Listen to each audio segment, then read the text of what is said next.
नमस्कार, स्वागत है आपका। आपके साथ मैं दीपेश बरगले। दशहरा पर कोरोना संकट के असर की और उस पर हो रही सियासत की बात आज हम करने वाले हैं। रायपुर में दशहरा के दौरान रावण दहन को लेकर बीजेपी और कांग्रेस के बीच सियासी जंग देखने को मिल रही है। प्रशासन ने कोरोना के बचाव को लेकर कई पाबंदियां लगाई हैं, तो वहीं रायपुर में बीटीआई ग्राउंड में रावण दहन की अनुमति को लेकर बीजेपी ने प्रदर्शन किया है। अब ऐसे में सवाल उठता है कि क्या सच में पर्व त्योहारों पर सियासी रोटियां सेकी जा रही है? त्योहारों के चक्कर में कहीं फिर से कोरोना विस्फोट न हो जाए। प्रशासन ने अगर कोई गाइडलाइन जारी की है तो उसे मानने में क्या आपत्ति है? चर्चा इसी मसले पर करेंगे। उससे पहले ये रिपोर्ट देखिए। छत्तीसगढ़ की राजधानी रायपुर में इस बार भी त्योहारों पर कोरोना का असर देखने को मिल रहा है।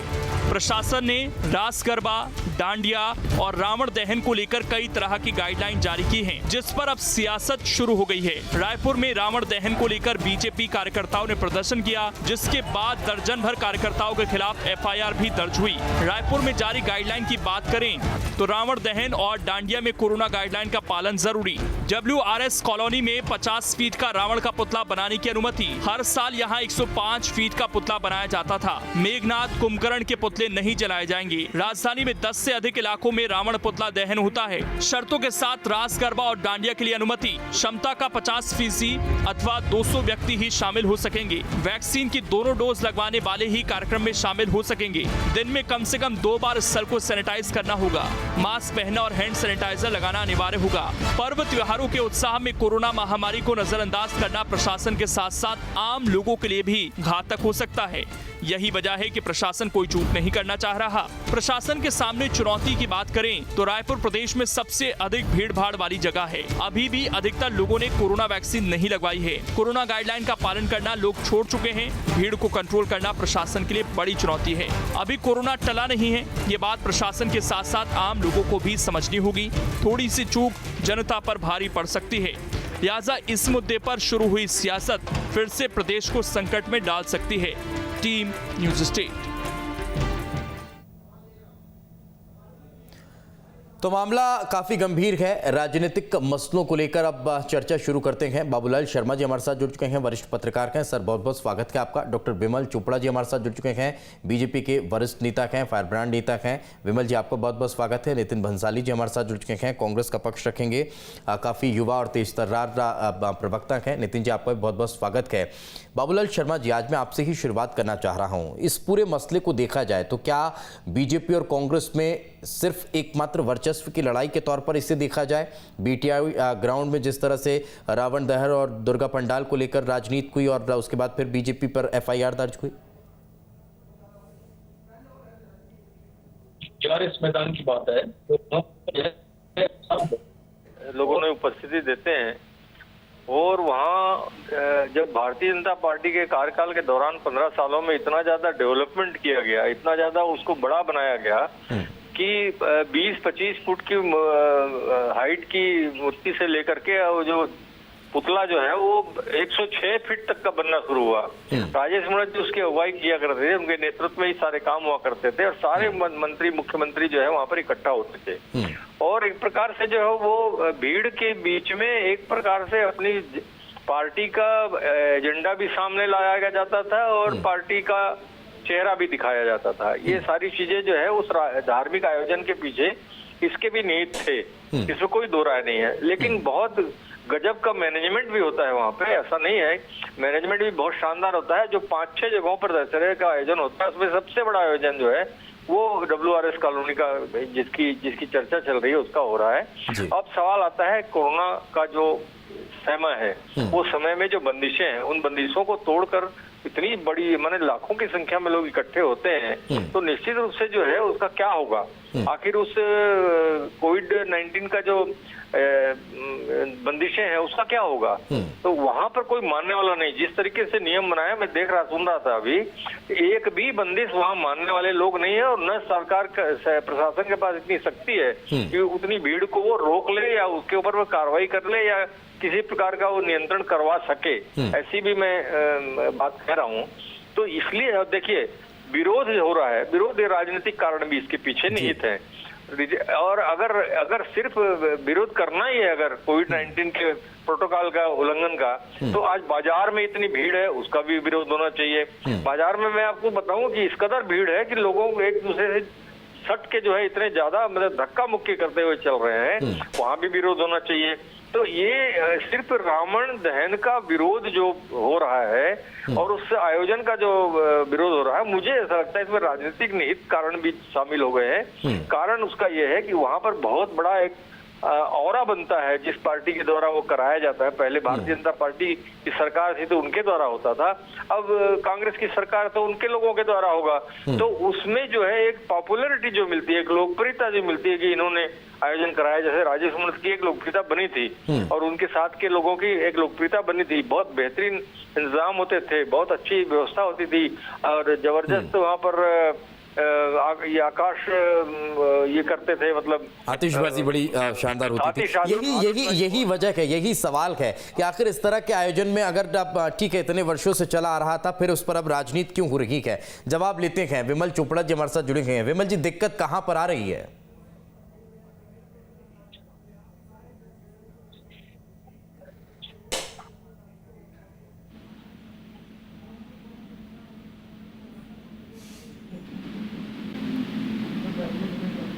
जी, विमल जी तक शायद आवाज़ पहुंच नहीं पा रही है और नितिन बंसाली जी हैं, नितिन जी से जवाब ले लेते हैं। नितिन जी, आखिर क्यों परमिशन नहीं दे रहे हैं बीजेपी के कार्यकर्ताओं को, नेताओं को? अगर रावण दहन वो इतने वर्षों से करते आ रहे थे तो करने दीजिए ना सर, आप लोग भी शरीक हो जाइएगा, निमंत्रण तो देंगे ही।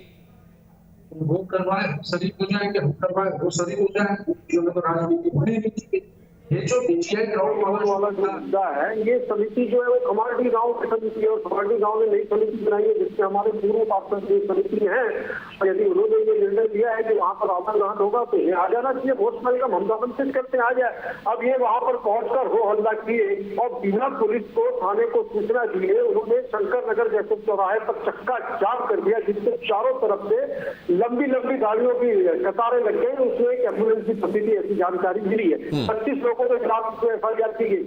इतना कौन सा इनको आदेश आ गया था कि बैठ के बात करते, बातचीत से हल निकलता, फिर किसका वहां पहुंच। तो इतने दिनों से नितिन जी, इतने वर्षों से जो वहां पर आयोजन कर रहे थे उन्हें परमिशन क्यों नहीं? इतने वर्षों से जो वहां पर रावण दहन का आयोजन करते आ रहे थे उनको क्यों फिर रोका जा रहा है? ऐसा बिल्कुल भी नहीं है, रोका जाने वाली बात इसमें नहीं है। जब मैंने कहा कि समिति का पुनर्गठन हुआ है और समिति ने जो तय किया, समिति ने पहले परमिशन दे दी। समिति में जो है हमारे पूर्व पार्षद हैं और इनके लोग भी कुछ है वहाँ पर, जो खमारडी गांव है, जो एक समिति बनी है इसकी रावण दहन के कार्यक्रम की, तो इसमें तो कोई राजनीति मुझे तो नहीं लगता। तो अभी समिति में बीजेपी के नेता और कार्यकर्ता नहीं है क्या? नहीं होंगे, बिल्कुल होंगे। और ये सब चीजें जो होती हैं ऐसी धार्मिक चीजों पे इस प्रकार के सत्ते जाप और ये सब करके सरपटोबल करके कोई चीजों का समाधान नहीं निकलता। धार्मिक माहौल इस प्रदेश में बिगाड़ने का काम भाजपा कर रही है। कुछ नहीं मिला तो पहले धर्मांतरण से शुरू किया, धर्मांतरण से ये पार नहीं पाए तो फिर ने कवर्धा वाली हिंसा में अपना पूरा सहयोग किया, और वहां से पार नहीं पाए तो दंतेवाड़ा में भी कोई घटना सुनने में आ रही है कि कोई देवी की फोटो को एडिट करके उसमें किसी एक डांसर की फोटो को लगाकर। नहीं तो तमाम तरह की धार्मिक बंदिशें लगाकर अगर आप उनके हाथ काटते रहेंगे, अगर उनके हाथों से इस तरह की चीजों को हटाते रहेंगे, तब फिर नाराजगी नहीं आएगी क्या? तब फिर प्रदर्शन के अलावा क्या बच जाता है नितिन जी? कौन हाथ काट रहा है मुझे बताइए आप, कौन हाथ काट रहा है? ऐसा तो कहीं पे भी नहीं कोई किसी का हाथ काट रहा है, कोई किसी को रोक रहा है। ऐसी तो कोई बात मुझे नजर नहीं आती कि कोई किसी को वहां पर रोक रहा है। ये अब अपने मर्जी से, इन्हें देखिए राजनीति में जीवित रहना है, इन्हें इनके पास मुद्दे नहीं है, मुद्दा भी और कुछ नहीं मिला तो रावण दहन के मुद्दे को लेकर ये वहां पर चक्का जाम करके बिना सूचना के और इतने लोगों, हजारों लोगों को वहां पर इन्होंने परेशानी में डाला, जिसमें एफआईआर भी हुई है इनके खिलाफ। अभी मिर्ची लगती है अगर इनके खिलाफ एफआईआर और इनके अगेंस्ट कोई कार्रवाई हो, मेरे कानून तोड़े तो ये कहते हैं कि हमारे साथ ऐसा हो रहा है। कुल मिलाकर सांप्रदायिक ताकतों का जो मतलब उस तरीके से जिस प्रकार भाई और भाई को लड़वाने का इनका इतिहास रहा है, ये किसी न किसी तरीके से धार्मिक भावनाओं के साथ खिलवाड़। इसमें भाई भाई को कहाँ लड़वा रहे हैं सर? इसमें तो हिंदू ही हिंदू से सवाल कर रहा है, हिंदू ने ही हिंदू के खिलाफ प्रदर्शन किया। इसमें कहाँ भाई भाई को लड़वाने की आप बात कर रहे हैं? इसमें सांप्रदायिक रंग मत देखिए नितिन जी, इसमें सांप्रदायिक रंग मत देखिए। इसमें तो दशहरे का आयोजन है, आप लोग बीजेपी कांग्रेस से इसको कर लीजिए। हम तो इसमें कहाँ धार्मिक रंग आ गया? समिति ने जब परमिशन ले ली, अब समिति जो है वो नहीं बनी है, समिति के लोग करते हैं। समिति के लोगों ने आवेदन लगाया, समिति के लोगों ने परमिशन ले ली और इनको बात में पता चला ये सो रहे थे। चलिए, अगर ऐसा कोई आयोजन है तो इनको बोलना लौट रहा हूँ। विमल जी हमारे साथ जुड़े हैं, विमल जी से जवाब ले लेते हैं। विमल जी, कहाँ दिक्कत आ रही है? आप लोग भी जाइए ना सर, साथ में मिलकर कार्यक्रम का आयोजन करिए, साथ में मिलकर रावण दहन करिए, साथ में मिलकर राम राज्य की तरफ लौटने का प्रयास करिए। देखिए, जैसे ये जो बीटीआई मैदान की परंपरा है, वर्षों से वहां जो है वो रावण दहन हो रहा है। लेकिन जब से कांग्रेस का शासन आया, आप भिलाई में देख लीजिए, चाहे राजनांदगांव में देख लीजिए, एक पैरेलल समिति बना करके विवाद पैदा करना ये कांग्रेस का काम हो गया है। और कई बार कोरोना की गाइडलाइन आप देख लीजिए, जो कोविड की गाइडलाइन है पूरे प्रदेश में कागजों में है, कहीं पालन नहीं है। सीएम हाउस में जो है वो तीजा का कार्यक्रम होता है, नाच गाना होता है, उसमें बिना मास्क के लोग दिखते हैं। कांग्रेस के लोग राज्यपाल के यहाँ रैली निकाल करके जाते हैं, उसमें भीड़ भाड़ और सब एक साथ। लेकिन डॉक्टर साहब मैं रोकना चाहूंगा यहाँ, कोरोना के मसले के लिहाज से तो चर्चा छोड़ ही दीजिए, वो तो अलग विषय हो गया है। चर्चा तो अब इस बात पर तेज हो रही है कि ये कार्यक्रम पिछले 15 वर्षों से अगर बीजेपी की तरफ से किया जाता था तो अब समिति में कांग्रेस के लोग क्या कर रहे हैं और उन्हें परमिशन क्यों है, हमें क्यों नहीं दी जा रही है? नहीं, देखिए, समिति ये कांग्रेस पैरेलल समिति बना लेती है, ये पुरानी समिति। ये दशहरा उत्सव जो है कोई कांग्रेस भाजपा का नहीं होता है। WRS में यदि आज कार्यक्रम हो रहा है तो जो समिति वो करेगी, बीटीआई ग्राउंड में जो समिति करेगी।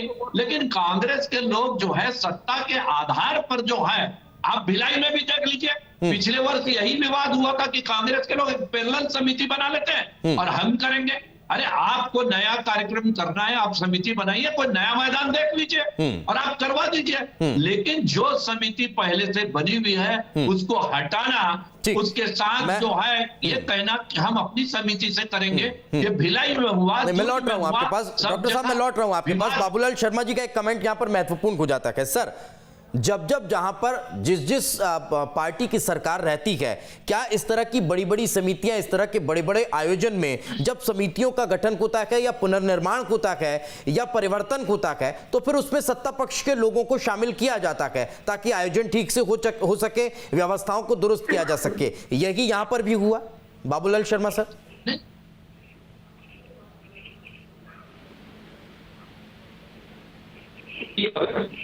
के द्वारा किया जा रहा है तो समिति जो बनी हुई है वो स्थायी समिति है, उसी को आयोजन करना चाहिए। लेकिन क्योंकि ये धार्मिक आयोजन है और हर साल बहुत अच्छे से सब लोग मिलजुल के मनाना चाहिए, और अगर समिति में सरकारें बदल गई है तो समिति वही रहे और कांग्रेस के लोगों को भी शामिल करके किया जाना चाहिए। आपका बिल्कुल सही सुझाव है और होना भी ऐसा ही चाहिए जिससे धार्मिक सौहार्द बना रहे।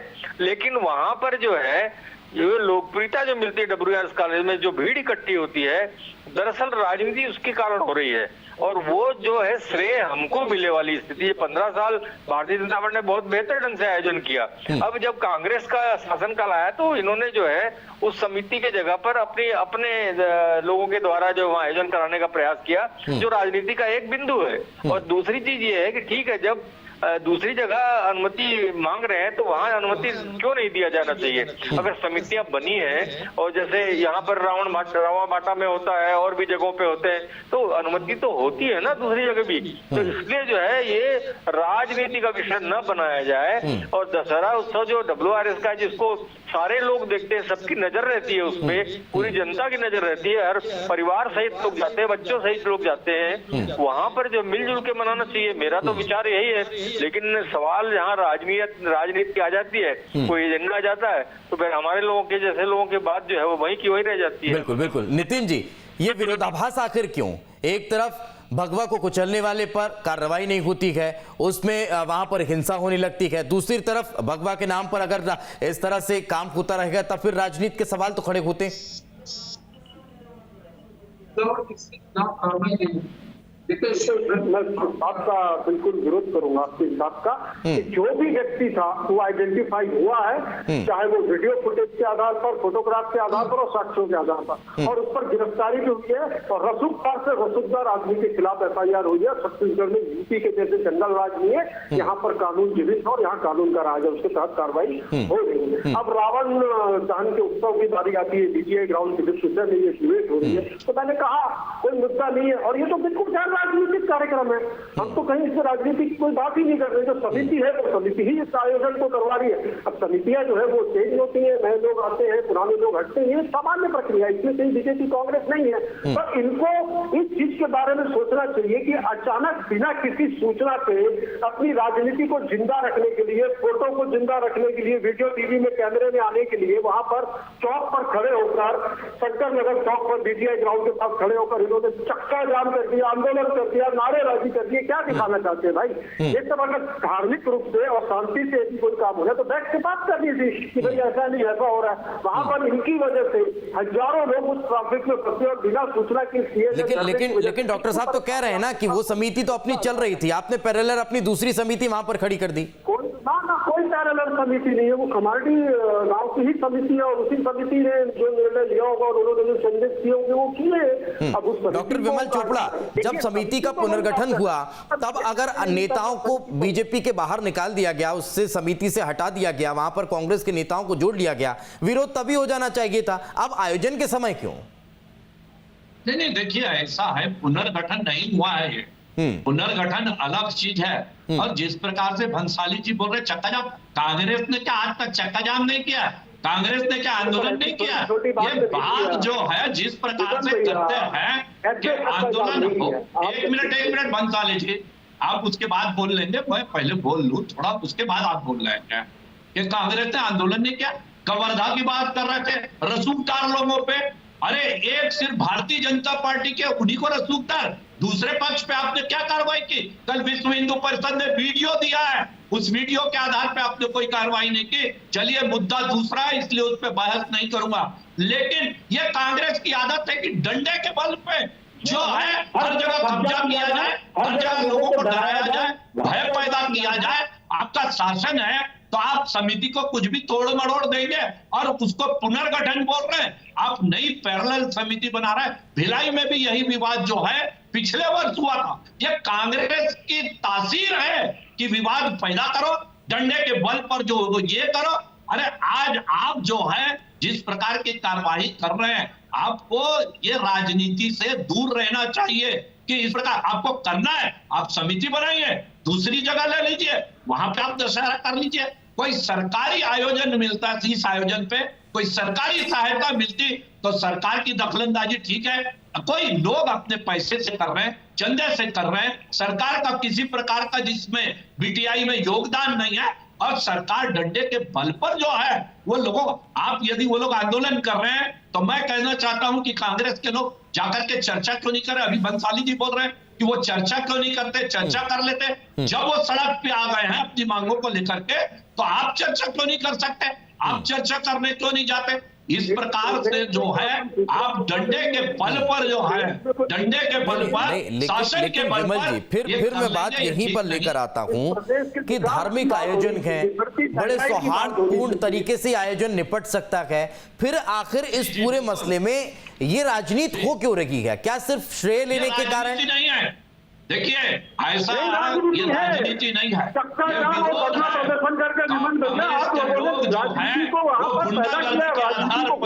डंडे के आधार पर, पुलिस के आधार पर, धार्मिक आयोजनों पर कब्जा करना चाहते।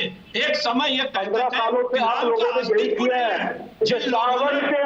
नितिन जी 15 सालों से इन्होंने जो किया, क्या वही अब कांग्रेस करना चाह रही है? नहीं, आप कह रहे हैं सर। ये राम जो है ये आपका बड़ा हो जाएगा। आप बताइए मेरे को, ये वही कर रहे हैं। ऐसा बिल्कुल भी नहीं है हेमंत भैया, ऐसा बिल्कुल भी नहीं है। माहौल खराब मत करिए। नहीं, मैं माहौल खराब नहीं कर रहा हूँ नितिन जी, मेरे पे आरोप मत लगाइए। मैं लौट रहा हूँ नितिन जी, एक एक करके, चूंकि अभी ऑडियो की परेशानी हो रही है, आप लोगों की क्लियर वॉइस नहीं आ पा रही, एक एक करके। विमल जी अपनी बात कंप्लीट करिए, मैं नितिन जी के पास जाऊंगा। मैं नितिन जी से एक ही सवाल करना चाहता हूं। आज आप रावण दहन रामलीला इसकी बात कर रहे हैं। आपकी सरकार ने, मनमोहन सिंह जी की सरकार ने एफिडेविट दिया था कि नहीं कि राम का अस्तित्व नहीं है, ये काल्पनिक है? जवाब दे दीजिए आप। किसने दिया था? किसने एफिडेविट दिया था? नाम बताइए, कांग्रेस की तारीख बताइए। सरकार ने। अरे आप कांग्रेस की सरकार ने नहीं दिया। नितिन जी इसे नकारिए मत। ये मसला कितने वर्षों से चला आ रहा है, नकारिए मत। खैर जवाब भले मत दीजिए। एक घंटा बच्चा जानता है कि भगवान श्री राम के नाम पर आप लोगों ने फिर देश को तोड़ने का काम किया, वो आप अभी भी करना चाह रहे हैं, छत्तीसगढ़ में सफल नहीं हो पा रहे। उस समय नितिन जी कांग्रेस की सरकार। ठीक है विमल जी ये सबको पता है, ये सबको पता है। नितिन जी इससे इतर मेरा सवाल ये है कि अब जब मसला इतना उठ चुका है, अब जब इसको लेकर इस तरह की बातें निकलकर सामने आ रही, देखिए मंशा उनकी भी यही है कि जो दशहरा अभी तक हम करते आ रहे थे उसमें हमारी भी सहभागिता हो, तो क्यों नहीं अब इस मसले पर सामंजस्य बैठाकर बातचीत करके रास्ता निकाला जाना चाहिए? नितिन जी समिति प्रमुखों से बैठे, बात करें। चक्का जाम क्यों करते हैं? क्यों कानून हाथ में लेते हैं? बैठ के पहले ही बात कर। बड़प्पन हम नहीं दिखाएंगे क्या? अगर समिति में कांग्रेस पार्टी के सदस्य हैं, नितिन जी सुन लीजिए, अगर समिति में सामाजिक कार्यक्रम है, सामाजिक तौर पर बात होगी। देखिए नितिन जी आजकल गैर राजनीतिक तो कुछ रह ही नहीं गया है। बिना राजनीतिक हस्तक्षेप और बिना राजनीतिक सहयोग के कुछ नहीं होता सर।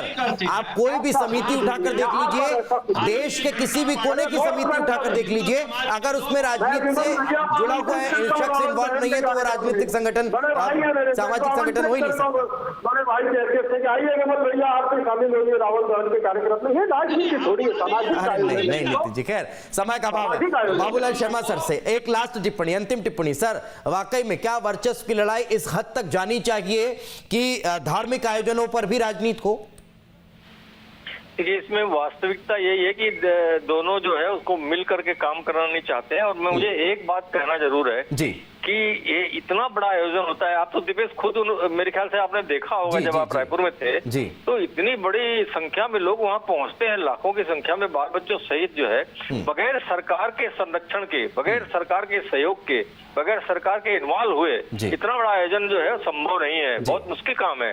इसलिए मुझे लगता है कि सरकार के लोगों को ही उसमें जो है शामिल करने का जो प्रयोजन हुआ है, और जिसकी वजह से जो है भारतीय जनता पार्टी के लोगों को ऐसा लगा है कि 15 साल तक हम लोगों ने वहां पर नेतृत्व किया है और अचानक जो है ये कांग्रेस सरकार के नेतृत्व में ये हो रहा है, जबकि वो वास्तव ये है कि सरकार के संरक्षण के बगैर ये इतना बड़ा आयोजन समिति और हो भी नहीं सकता। और यही वजह है कि जो बीजेपी अब इसमें थोड़ी सी नाराज नजर आ रही है, लेकिन अगर इतने वर्षों से वो अगर आयोजन करते आए थे तो उनके अनुभव का लाभ भी उस नई समिति को लेना चाहिए और सामंजस्य तौर पर दोनों को साथ में मिलकर कहीं ना कहीं कार्यक्रम करना चाहिए। समय का अभाव था, चूंकि बहुत बहुत शुक्रिया आप तीनों मेहमानों का हमारे साथ चर्चा में जुड़ने के लिए। इसी के साथ हमारी इस खास पेशकश में आज फिलहाल इतना ही। कल फिर हाजिर होंगे किसी नए मुद्दे के साथ। दीजिए इजाजत, नमस्कार।